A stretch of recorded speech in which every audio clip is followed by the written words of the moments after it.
Hello everyone, welcome back to this channel. In this video, I will show you the easy and clear steps on how to enable personalized content on Opera browser in computer. So how to enable personalized content on Opera browser in computer? Make sure you keep watching this video until the end. Let's get started right away. Firstly, just go to Opera browser on your computer or laptop. This is the Opera browser display. Then move the cursor to the top right of the screen. Here are lots of menu options.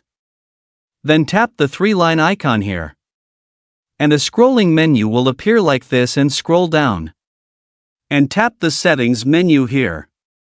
Now here you are in the settings menu. Enter the privacy security menu. Now here you are in the privacy security menu. Next, tap menu privacy consent settings. And it will appear like this. And tap personalized content. This feature allows users to enable personalized content in the Opera browser to make their browsing experience more tailored to their interests and habits. So that's it, the tutorial how to enable personalized content on Opera browser in computer. Thank you for watching.